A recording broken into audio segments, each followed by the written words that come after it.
Noong ika-7 ng Agosto, 1942, inilunsad ng 1st Marines Division ang pagsalakay sa Guadalcanal, ang pinakamalaking puwersa ng Marines na kailanman nakilahok sa operation na iyon at unang opensiba ng Amerika laban sa Hapon. Si Private Albert Schmidt ay itinalaga bilang assistant gunner na kinakailangang 3 tao na mag-operate ng isang M1917A1 Browning heavy machine gun, water-cooled 30 caliber, sa ilalim ng pamumuno ni Corporal Leroy Diamond, kasama si Private First Class Johnny Rivers bilang gunner. Sa gabi ng ika-21 ng Agosto, isang puwersang pangatake na may 800 katao na piling hukbo ng Hapones na ipinadala mula sa Rabaul noong ika-18 ng Agosto sa ilalim ng pamumuno ni Japanese Colonel Kiyonao Ichiki ang sumubok na pumasok sa perimeter ng 2nd Battalion, 1st Marines at akupahin muli ang pinagtatalunan na Henderson Field Airstrip. Upang makarating dito, kinailangan ng Infantry Regiment ni Ichiki na tawirin ang Ilo River, ang grupo ni Corporal Diamond ay nakaposisyon sa kanlurang bahagi ng pangpang ng ilok nito nung mga 2:00 ng madaling araw. Bilang pagkislap sa kalangitan ng flare na nagpapaliwanag ng kadiliman ng gabi, ang mga sundalong Haponis ay sumugod sa kabilang pampang na sumisigaw at inaasar ang mga sundalong Marines na magpaputok upang ilantad ang kanilang posisyon. Sa kabila ng mga sigaw ng banzai, hindi nagpaputok si Private Rivers na gunner ng heavy machine gun.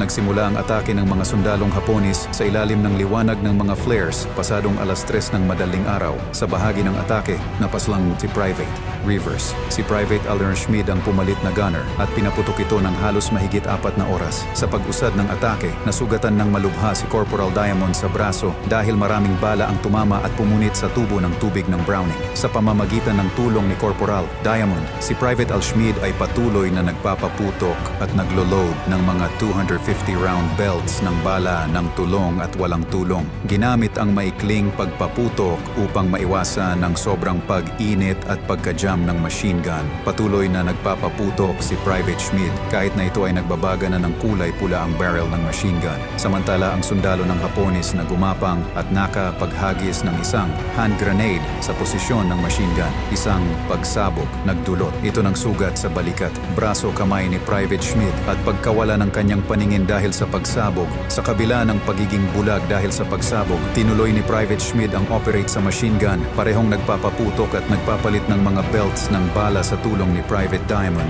habang patuloy na dumadaan ang mga Hapones sa Ilo River. Pagkatapos ng matagumpay na depensa, nagsimula ang pag-rescue kay Private Al Schmidt at sa kanyang mga kasamahan. Ang mga sundalo at medics ay nagtulungan upang madala ang mga sugatang Marines sa lugar na ligtas, pabalik sa mga Allied territory. Habang nasa kalagitnaan ng biyahe, naramdaman niya ang kakaibang damdamin ng kaligtasan kung saan naghihintay ang medical facilities at iba pang suportang serbisyo.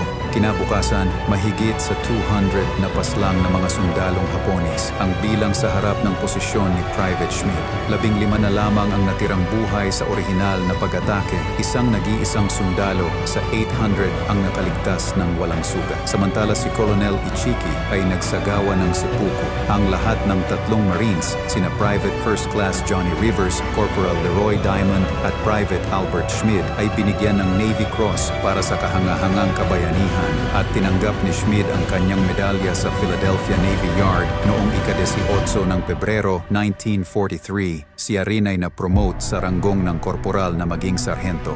Salamat sa inyong suporta. Mangyaring mag-subscribe at mag-like para sa mas marami pang nilalaman tungkol sa kasaysayan. Maraming salamat.